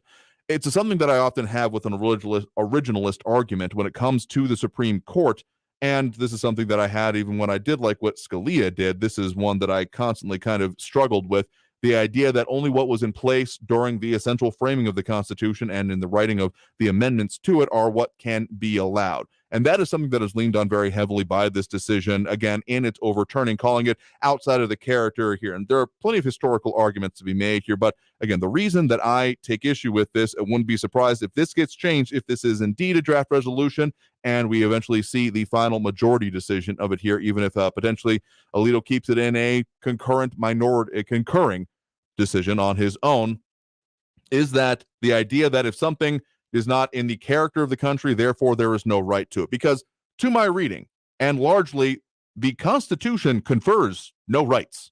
The Constitution is not a document that gives you anything. Rather, it secures and keeps codified certain ones. But when you get to the 9th and 10th Amendment, and this is one of the reasons that I keep that handy pocket Constitution here with me, because referring to these kind of things I find to be useful more often than not, particularly Amendment 9, that the enumeration in the Constitution of certain rights shall not be construed to deny or disparage other rights retained by the people, and that the powers not delegated to the United States by the Constitution in Amendment 10, nor prohibited to it by the states, are reserved to the states respectively or to the people.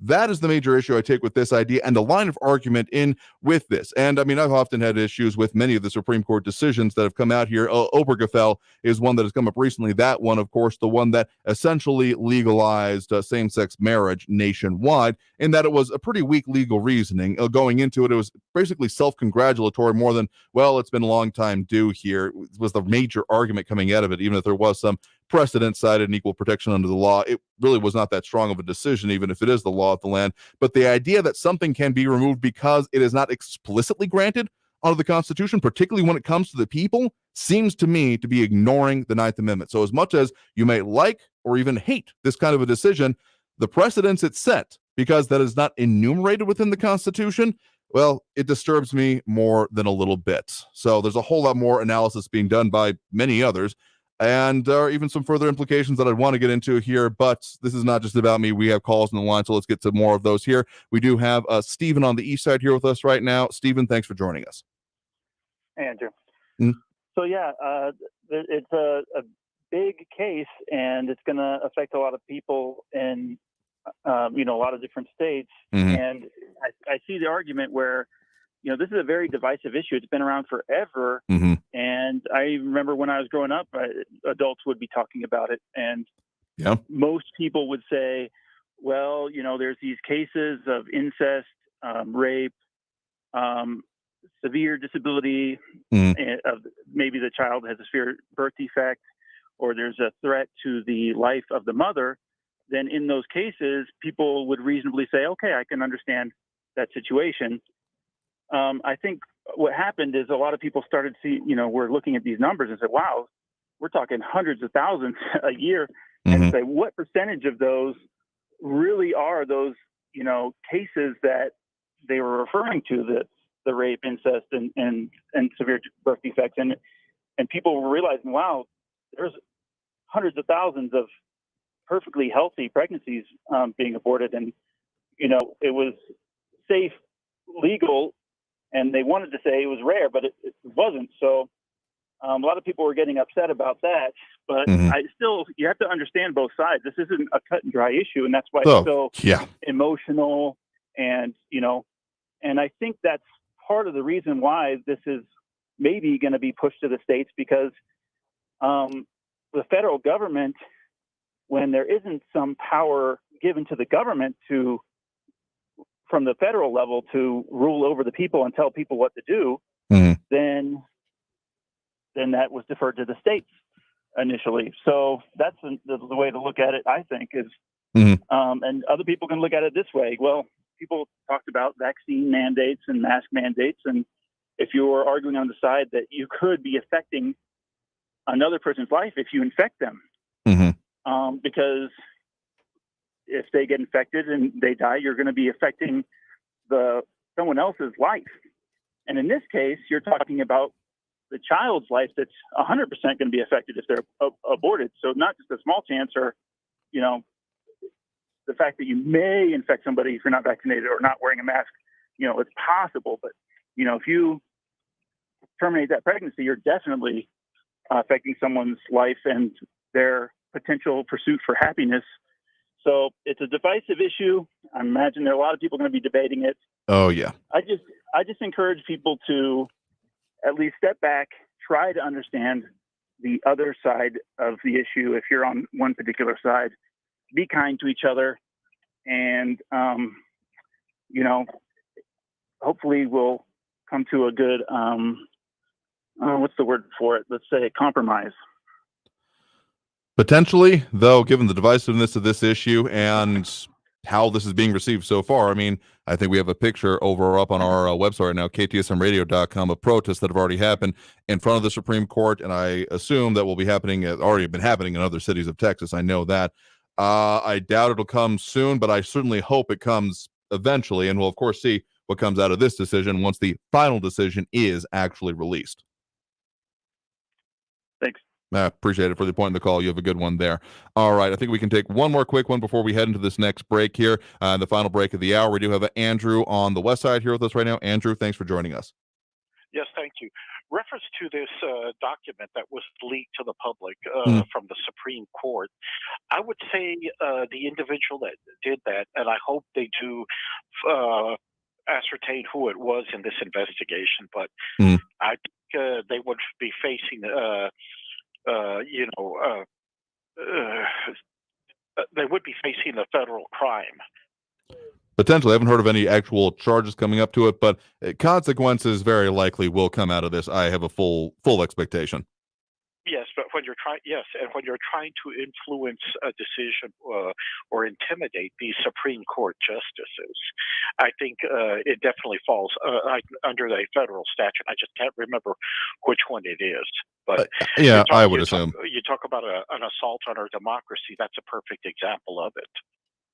Yeah, again, I fully expect consequences. I don't know exactly what it would be under, but I mean, it's not done full and right and someone claiming responsibility of it for, well, obvious reasons. Yes. Obstruction of justice, that's what the term was. But anyway, reference to what Raul was saying about, protesting your taxes. I've done it on two occasions before. Okay. And I'll tell you this much, it's not rocket science. You do have to do your research, yes, but it's really not that difficult to go before the CAD board and present your case. Interesting. I mean, yeah, you have to know your stuff. That much is very obvious because if you go in there saying, I don't like it, it's probably not going to go well for you. So forewarned, forearmed, as we say, in a lot of circumstances, definitely applies here. Yes, and as for his reference to assault weapons, well, let me just tell Raul and others, assault weapon was a term coined by a guy by the name of Josh Sugarman, Policy Violence Institute. Basically, people don't know the difference. But anything in the matter of its use can be considered an assault weapon. I mean, if you really want to go back historically with it, the Sturmgewehr 44 out of World War II, the German weapon that literally translates to assault weapon, is part of the genesis of that phrase here, but it also refers to a specific class of weapon that has gotten way broader as it has gotten much further politicized. Yes, but as I tell people, even a baseball bat could be considered an assault weapon. You're using it as a weapon to assault someone.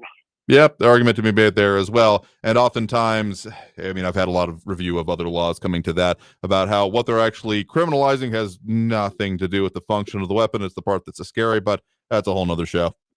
Right, on that. Okay, well, I turn the mic over to you. Yeah, appreciate it. Thank you very much for the call and appreciate your points there. You have a good one there.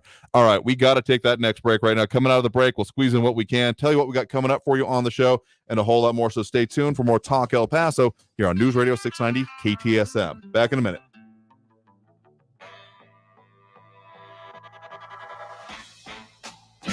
Traffic all day. News Radio 690. El Paso traffic not looking too bad. I-10 eastbound from Piedras to the Loop in the Low Valley. Looking at a 9 to 10 minute delay. I-10 eastbound at Executive Center Boulevard. An accident reported there. Accident reported Joe Battle Boulevard northbound at Bob Hope. It's slowing traffic northbound of the Joe Battle. And an injury accident in the clearing stages, Macomb southbound at Sean Haggerty. Carrie Edwards, El Paso traffic. This report is sponsored by Audible. This spring, let Audible bring a smile with comedy, sci-fi, thrillers, or whatever you love listening to. From audiobooks to exclusive originals to podcasts, find it all on Audible. Sign up and start free at audible.com. From the host of the hit true crime podcasts Dr. Death and Bad Batch comes a brand new, unbelievable story. Sympathy Pains investigates the shocking tale of one woman, a former nurse, who spent nearly 20 years faking illnesses and tragedies until her victims confronted her on national television. Sarah DeLashmit told people she had leukemia or muscular dystrophy, even Ebola. She knew enough to be convincing, but it was all a lie. Listen to Sympathy Pains on the iHeartRadio app or wherever you get your podcasts. Hey folks, this is Andrew J. Polk, and I love supporting local and experiencing all the world has to offer, which is why I love Enhanced Flavors, your local source of over 40 quality flavored olive oils and balsamic vinegars. You don't have to scour the globe or even leave home to taste all that's offered in extra virgin olive oil and great flavored varieties from Italy, Greece, Spain, and Tunisia, and certified balsamic vinegar straight from the Modena province of Italy. Look for Enhanced Flavors at your favorite farmers markets to spice up your life, or find them online at enhancedflavors.com. This is Matt Crowder live at the gas station on 41st Street reporting on those skyrocketing gas prices. Excuse me, miss, are you buying less gas now because of the high prices? Oh, I never pay full price for gas anymore. I just use the free Upside app that pays you cash back for every gallon of gas you buy. Wait a minute, are you saying you actually get paid cash when you buy gas with the Upside app? Yes, I get real cash back every time I buy gas. Well, does that actually add up to anything? I've made around $200. Wow. Well, there you have it. Stop paying full price for gas. Download the free Upside app and get real cash back every time you buy gas. This is Matt Crowder Radio News Network. Download the free Upside app now to earn real cash back every time you buy gas. Use promo code DRAG for a $5 bonus on your first tank. You can cash out anytime right to your bank, to PayPal, or an e-gift card for Amazon and other brands. Just download the free Upside app and use promo code DRAG for a $5 bonus on your first tank. That's code DRAG. Teens in foster care will love you, even if you don't know the lingo. Dad bod. Noun. The result of the occasional donut, always washed down with confidence. Brought to you by the U.S. Department of Health and Human Services, Adopt U.S. Kids, and the Ad Council. Visit adoptuskids.org. News Radio 690 KTSM. Live from the KTSM AM 690 studios, it's Talk El Paso with Andrew J. Polk. To be a part of the show, call 915-544-KTSM or follow on Facebook at facebook.com/Talk El Paso. Now here's your host, Andrew J. Polk. Thank you all so very much for joining us here for Talk El Paso, airing live on News Radio 690 KTSM. We're scraping the bottom of the hour here as we are almost over with the show here. A couple things to tell you. We got more covers coming up, of course, of local investigative reporting with our news partners over at KFOX 14 and Stephanie Seifert's investigative reporter with them coming up for you. Plus, we're going to be delving more into the elections coverage because even if we got the last day of early voting going on now, so if you're in line or haven't been, go, because we've got election day coming up on Saturday then for this one, but we've also got the runoffs, and we're going to be starting to talk further about the candidates and some of these county commissioner races, so stay tuned for that, and a whole lot more comments coming in. The conversation continues, so we got to think about time to squeeze in one more quick call. We got about a minute here. We do have Ben on the east side here with us. Ben, thanks for joining us. Yeah, Andrew, I just wanted to find out, has anybody talked about the ramifications of the action of them leaking this to the press? I mean, there's been some threat that this leak results to the members of the Supreme Court. I mean, we'll see what happens with that, but I mean, mostly the idea of charges for the individual doing it, but not much on the actual outcome of the case. It's pretty much the realm of speculation at this point. Well, I'm talking about the threat that this leak results to the members of the Supreme Court. I mean, because this has not been, it hasn't been codified, hasn't been, wasn't supposed to be released and everything. Now, people that may have very, insidious, really bad behavior could actually threaten and have problems with members of the Supreme Court. I mean, we're talking about, that's the reason why this is not supposed to occur, and it has never occurred throughout the history of the Supreme Court. Yeah, I mean, and generally these things have been kept secret here. So I'll say there's not a whole lot of precedent for this. I mean, unprecedented is a word getting thrown around a lot with this. I mean, people have clearly done threats and previous stupid things to, any elected official. But I'll say that anytime you threaten a judge, you're going to be in a bad situation. And the protest that this is being caused here, I would expect there would be legal ramifications for the people directly involved in this leak. But then also, anyone going on and taking further action here, let me just say it's a bad plan and a bad way to go about it. Politically, is the solution to be looked at this. So you better be gearing up if you're finding yourself opposed to it here. So appreciate the thought there and the point here. We're going to have to leave it there for today because we are out of time here for this program. I want to thank everyone who did tune in, call in, comment, participate in the show. We will be talking about this and a whole lot more, all the things that affect us in the borderland tomorrow, 4 to 6 p.m. right here on News Radio 690 KTSM. In the meantime, I've been your host, Andrew J. Polk. Stay safe out there. Look twice for motorcycles when out on the road, and have a great evening, y'all. We'll see y'all tomorrow.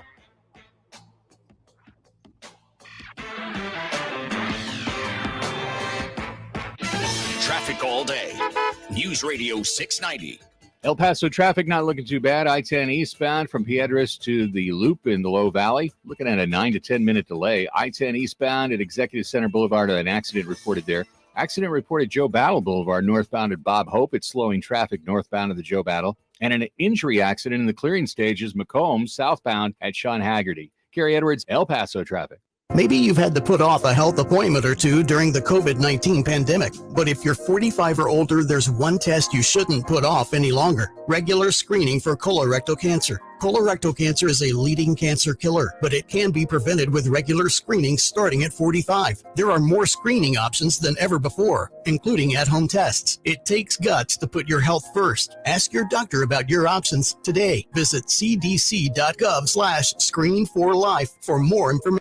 New on Curiosity Stream. Deformed trees, mutated wildlife, and no humans for miles. 10 years after the disaster at Fukushima, see what this irradiated ecosystem can teach us about nuclear fallout on Radioactive Forest. Plus, looking for the most diverse marine life on the planet? Dive into the Coral Triangle and experience a frenzy of wildlife you've got to see to believe on nature's greatest secret. It's all on Curiosity Stream. Annual plans are $20, just $1.67 a month. Visit curiositystream.com. The following program will be recorded.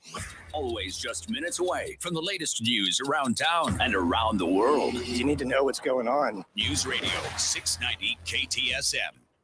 News on the hour and a half. Traffic and weather all day. News Radio 690 is KTSM AM El Paso, an iHeart radio station.